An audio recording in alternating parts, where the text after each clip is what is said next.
Hola, el día de hoy estoy muy contento porque estoy aquí entrevistando a Gabriela Sodi. ¿Cómo estás, Gabriela? Muy bien, muchas gracias. Gracias por permitirme estar en tu espacio y pues bueno, de alguna manera permitirme que los votantes nos conozcan. Esa es la idea de esto. Vamos. Pues si quieres nos arrancamos. Vamos. Entonces, te quiero preguntar, ¿qué hace un diputado? Pues bueno, un diputado revisa las leyes, deroga leyes, las cambia, las modifica, conforme va creándose estas necesidades dentro de la base social y de los grupos sociales. Definitivamente la preocupación que tenemos en este momento es que la Cámara ha sido completamente cooptada y necesitamos que los equilibrios en los legislativos definitivamente se den para este periodo, porque vemos amenazas muy grandes. Dentro de estas amenazas vemos que el Foro de Sao Paulo nos viene llegando de manera omnibus y tenemos que detener un poco estas decisiones. Cuando en la Cámara de Diputados se votó por este nuevo gobierno y por estas nuevas posturas, se votó de manera democrática. Y estamos viendo que la democracia en este momento está sufriendo grandes problemáticas, está confrontada, y por eso estamos decidiendo ir a la lucha de la Cámara, porque la Cámara tiene que tener de alguna manera este equilibrio de representación. Ok, muy claro. Te quería preguntar también, ¿qué relación tienes con la sociedad civil, Gabriela, y con los demás partidos? Bueno, pues yo he trabajado más de 35 años como activista social, cultural. Entonces siempre he estado pugnando porque la identidad se resguarde, porque la identidad siempre esté conservada. ¿Por qué? Porque la identidad de ser mexicanos es lo que a nosotros nos da el apellido. Y la identidad en este momento, una vez más, corre riesgos, corre problemas. Hemos visto con estas reducciones presupuestales, pues que parte ya no nada más del proceso operativo de la cultura, sino de la administración de la cultura, está entrando en grandes problemas, y de alguna manera pues muchos de los grupos con los que yo tengo contacto pues hemos empujado y hemos trabajado las mismas propuestas de conservación en cuanto a nuestros patrimonios, el desarrollo y el respeto de la Agenda 2030, de los acuerdos internacionales, ONU, UNESCO y COMOS. Desde hace muchos años trabajamos en las mismas propuestas de conservación, no nada más como una necedad, sino que la conservación de la cultura en nuestro país, siendo que la cultura es una de las culturas madres del mundo, pues de alguna manera tenemos que protegerla ante nuevas culturas que están llegando. Y algo muy peligroso que le está ocurriendo y que lo estamos identificando muchos de los grupos de activismo cultural, es que en este momento la desintegración de la identidad mexicana permite que cualquier otra identidad entre y penetre y culturice a nuestro país. Por eso nosotros, muchos de los grupos estamos trabajando. Yo no he parado desde el momento en que me dieron esta precandidatura, que pronto ya será una candidatura al registro. Pues hemos tenido muchísimas reuniones con diversos grupos, con diversos colectivos que están muy preocupados cuál va a ser su destino. ¿Por qué? Porque en algún momento nosotros vimos que en estas reuniones con la Secretaría de Cultura pues había una necesidad ferviente de desaparecer a los colectivos, ¿no? Y nosotros lo que estamos proponiendo es que los proyectos culturales sigan avanzando como nosotros hemos identificado, que es un producto del Producto Interno Bruto, un producto real y una riqueza real que ha permitido a otros sectores incrementar. Y en este momento, el nosotros ver en la Cámara de Diputados un pequeño recuadro que diga no se aceptan proyectos, creo que la comunidad y el colectivo cultural está muy molesto. Además de haber apoyado la llegada, muchos de ellos, a este gobierno, pues definitivamente han sido traicionados en la propuesta cultural. Ok. ¿Dónde vive Gabriela Sodi y desde hace cuánto tiempo? Pues bueno, yo nací en Tlalpan y siempre viví en la colonia Santa María la Ribera, en la Casa de los Perros. Me fui a varias partes del mundo a vivir y regreso hace muchos años a México, y de alguna manera pues estoy buscando otra vez regresar a la Santa María. Es imposible regresar y me quedo en la colonia San Rafael. Conozco muy bien la zona, crecí en la zona, son esas zonas que volteas a ver y sabes que son las 6 de la tarde por el sol, cómo se coloca. de alguna manera tienes una familiaridad muy pronta con la región. Entonces vivo casi en el sesgo de Insurgentes y Reforma, estoy en la San Rafael, conozco a muchos de los vecinos, hemos impulsado muchas de las casas de la cultura y zonas de la cultura de ahí. Se está incrementando el proceso cultural en estas regiones, han llegado galerías de primer nivel mundial, entonces a puerta cerrada, y entonces hay como mucho movimiento ya en el ámbito cultural, y eso es lo que queremos proteger, no nada más disfrazar o simular procesos culturales en la región, sino verdaderamente impulsarlos y pues abrirlos a la población, ¿no? Abrirlos a la población, que de alguna manera conozcan lo que está ocurriendo en sus regiones. Ok, para ahondar un poquito, ¿cómo es tu entorno familiar? ¿Con quién vives? ¿Cuál fue tu motivación para el cargo, hablando familiarmente? Platícanos un poquito. Bueno, pues mi entorno familiar actual es como todos los de la Ciudad de México, estamos aislados, estamos en esta pandemia, no nos encontramos. A mi hijo esta pandemia lo tomó por sorpresa en otra parte del mundo, entonces no tengo ahorita relación con él más que a través de los celulares. Dos de mis hermanas no están, se acaban de mudar fuera de la Ciudad de México, otra hermana pues vive en Nueva York, entonces pues hemos decidido como que ubicarnos 2-3 veces a la semana y hacer estas llamadas vía esta gran tecnología que tenemos ahora, esta tecnología neoliberal fantástica, que de alguna manera nos permite estar en relación y pues bueno, siempre están apoyando los proyectos, como todas, nosotros apoyamos los proyectos de todas, de cada una de nosotras. A veces una toma clases maya, a veces la otra está terminando unas obras de construcción, a veces yo siempre metida en los activismos culturales y sociales, la otra haciendo sus videos, y siempre compartimos como esta parte familiar. En este momento pues me toca vivir sola con mis gatos, siempre recojo gatos ferales y siempre apoyo la causa de los gatos ferales en la Ciudad de México, que muchas veces hemos conquistado grandes espacios ya en los grupos ferales porque unos chicos los atrapan, otros damos dinero, otros compran las croquetas, otros los esterilizan, otros los vacunan. Entonces, hemos hecho una red muy grande de protección a estos animales urbanos y en el caso específico yo me dedico a los gatos. Entonces cada vez que usted vea a un gato con una muesca en la oreja, quiere decir que ese gato pertenece al grupo revisado de los ferales, vacunado, alimentado y de alguna manera con seguimiento de los protectores de animales urbanos en la Ciudad de México. Muy bien. Para que la gente que nos está viendo lo recuerde, ¿para qué te postulas y cómo obtuviste el cargo internamente? Bueno, desde hace 2 años yo tengo mucho tiempo trabajando en los procesos culturales y en el activismo cultural, sobre todo en estos colectivos, en el incremento de la riqueza cultural que nos permite el país.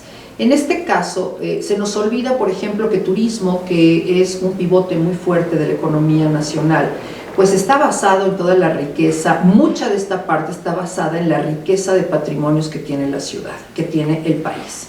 Y en este caso, siendo nosotros una cultura muy rica, pues tenemos muchos más patrimonios creados por la mano del hombre que patrimonios naturales. Y en este caso, bueno, pues la riqueza y tanta visita turística pues se realiza a estas partes de patrimonios. Y es donde nosotros incidimos permanentemente en la protección y salvaguarda de estos patrimonios. ¿Cómo llego yo aquí? Yo tenía una carrera muy larga en el Partido de la Revolución, en el PRI. Durante muchos años estuve trabajando en el organismo de mujeres priistas, que bueno, pues todos los cargos que recibíamos en el organismo de mujeres priistas pues eran en masculino. No se hablaba todavía de este lenguaje con A, no se conocía el lenguaje con A. Y bueno, pues éramos como una parte de aretes, éramos algo de un adorno, estas instancias, y poco a poco muchas de nosotras fuimos conquistando espacios, fuimos conquistando posiciones. Y hasta hace poco, hasta hace 3 años, me tocó un nombramiento en femenino. Entonces, es un poco, la trayectoria ha sido larga, la lucha ha sido larga. No he estado tan expuesta a muchas partes públicas porque, bueno, pues he decidido de alguna manera trabajar en las partes de formación y conformación y creación de estructuras. Y posteriormente, al pasar del tiempo, dejé el partido en el cual me conformé. Ahí había una institución que se llamaba Barro Sierra, que posteriormente fue la Fundación Colosio, Y todos los jóvenes que entramos en esa fundación, pues de alguna manera nos prepararon como politólogos o como analistas de prospectivas políticas para el país, y yo siempre desde el año 88 recuerdo que mi primera prospectiva fue en el ámbito cultural, haciendo estas recolecciones de información cultural, y desde ahí, bueno, pues no he parado en seguir orquestando estas partes.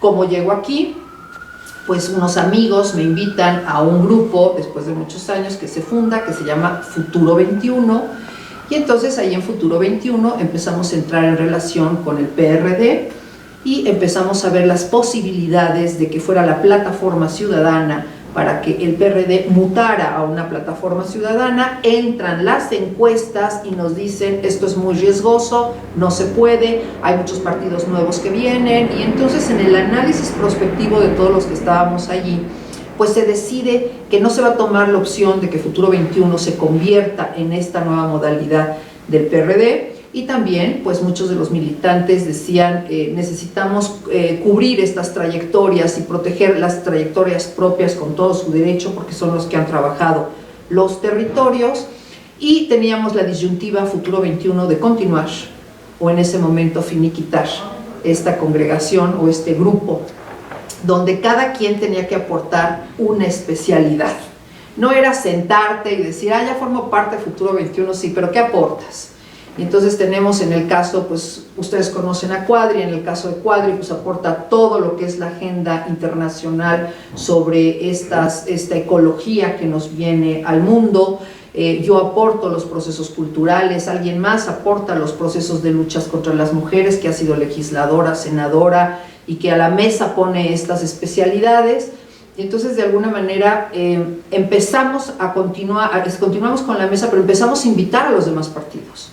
Y entonces sentamos en la mesa al PAN y sentamos en la mesa al PRI. Y ahí empezamos a discutir como bisagras ciudadanas qué íbamos a hacer con esta nueva realidad que se venía a México, con esta realidad donde definitivamente estamos preocupados cuál va a ser el destino de la democracia y de las instituciones en nuestro país. Okay. En caso de que ocupes el cargo, ¿cuál va a ser tu punta de lanza? ¿Qué va a hacer Gabriela? O sea, ¿cuál es su idea? Mi punta de lanza es cultura.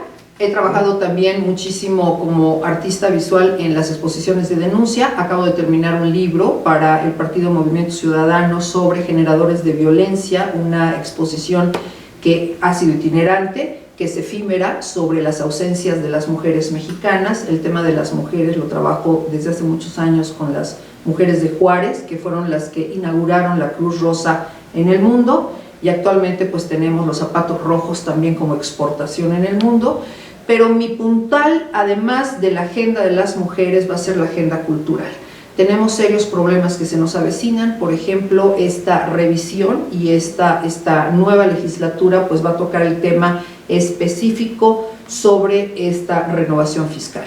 Y en esto pues sí, la cultura quiere jalar parte de la cobijita, porque a pesar de tener esta reducción del 75% en esta ocasión, pues definitivamente no nada más es el 75% que hemos perdido, sino que en este 75% pues se pierden empleos de mano especializada, que es el capítulo 3000, que jamás hemos visto que tenga una protección laboral. Tenemos la pérdida de colecciones, porque al momento de no tener la mano especializada de los embaladores, de los mudanceros, de los curadores, de los editorialistas, de los fumigadores, y dicen, oye, ¿los fumigadores como para qué? ¿Para qué quiero yo un fumigador? El fumigador nos permite conservar las colecciones siglo XVI, XVII, XVIII y parte del XIX de madera y caña. Y esto lo estamos perdiendo. Los estofados, que por sí nosotros junto con Perú somos de los grandes posicionadores de estofados en el mundo, pues estamos perdiendo porque no hay quien fumigue, tampoco tenemos para pagar los seguros. O sea, es una imprudencia esta reducción del 75%, que se puede ver también bastante ocioso en cultura, y es un gran problema al cual nos estamos enfrentando con las colecciones y los patrimonios nacionales.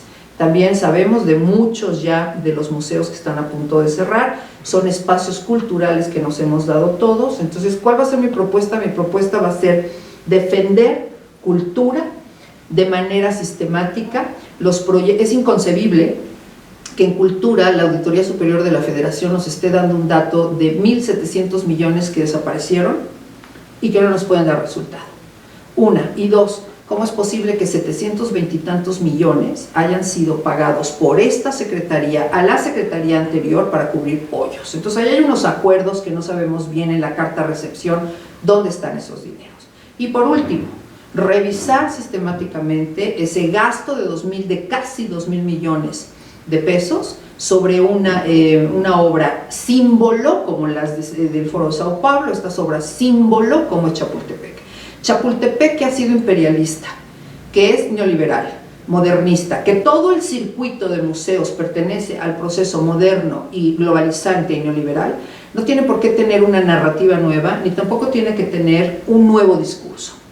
Lo que quieren hacer es darle una barnizada, una encalichada de color marrón rojo para cacaraquear un huevo que no les corresponde. Entonces yo creo que hay mucho trabajo por hacer en la Cámara, hay mucho trabajo, y en este momento lo que estamos haciendo es juntarnos con los colectivos y con los grupos y ver en qué momento nuestras agendas pueden coincidir para empujar estos proyectos en la Cámara desde las curules. Y eso sí, la curul mía pues será llena de diamantina rosa y diamantina morada, será una curul rosa. Gabriela, sé que eres historiadora y artista plástica. ¿Cómo puedes aportar en la Cámara una vez obteniendo el cargo? Bueno, yo creo que primero que todo la historia te permite leer los procesos humanos, los procesos donde la humanidad ha sido exitosa y donde la humanidad se ha encontrado verdaderamente en coyunturas muy dolorosas. En este momento estamos entrando a una coyuntura muy fuerte, muy dolorosa, que ya la vivió la humanidad en fascismos italianos y en fascismos alemanes, que están disfrazados de democracia y que de alguna manera pues hay que exhibir, hay que visibilizar qué está pasando con México, donde nosotros estamos perdiendo toda esta identidad que un historiador de arte o un historiador de la cultura pues tiene los seguimientos, y sobre todo en un país lleno de cultura. Así es que yo creo que tienen las opciones de seguir con las ligas o seguir con estas posibilidades que de alguna manera hay otros integrantes que quieren empujar pues de alguna manera algunas propuestas o iniciativas que beneficien a la gama cultural. ¿Por qué yo sí soy una artista plástica? Porque efectivamente nosotros hemos visto cuáles son los límites que tenemos, el no poner atención a nosotros, el estar durante muchos años luchando por la seguridad social y de repente nos ponen un INSABI para taparnos la boca que no nos permite a nosotros ni siquiera tener el acceso mínimo a entrar a ningún hospital. Y por otro lado, estamos también cansados de estar haciendo tantas rifas para comprar los medicamentos de nuestra comunidad y para enterrar a nuestros compañeros. Bien. Entiendo que estás postulada por el distrito de Cuauhtémoc. Para que nuestros votantes racionales de ese distrito comprendan mejor, ¿por qué votar por ti y no por la competencia? Bueno, pues es una decisión, el voto es una decisión personal, pero también es una responsabilidad. Entonces yo creo que nos estamos acercando también a todas estas partes donde, ¿qué vamos a decidir como país? Vamos a decidir que siga el desmantelamiento, vamos a decidir que esté en peligro la no reelección, porque ya la estamos escuchando, ya hay voces, ya vamos a decidir que se tomen los espacios de un tercero y se apropien. ¿Qué es lo que queremos nosotros decidir? ¿O queremos todavía en esta parte, pues que estamos en estas adolescencias políticas, pues seguir optando por un desmantelamiento nacional y una pérdida absoluta de la identidad nacional y permitir que los foros internacionales sudamericanos suban hacia nuestra zona con los dineros rusos y los dineros chinos? Ok. ¿Algún último breve mensaje que le quieras decir a la gente que nos está viendo? Pues muchísimas gracias. Yo soy, como ustedes, una agente de la delegación. Toda mi vida ha cursado en esa delegación y bueno, pues definitivamente la conservación histórica de nuestra zona es de las más ricas. Protejamos nuestra riqueza, protejamos nuestro nombre, protejamos nuestra identidad y de alguna manera sigamos siendo mexicanos desde la Cuauhtémoc. Pues Gabriela Sodi, un placer tenerte aquí con nosotros. Muchísimas gracias. Ya la oyeron, ella es Gabriela Sodi. Vota consciente, ponte al tiro.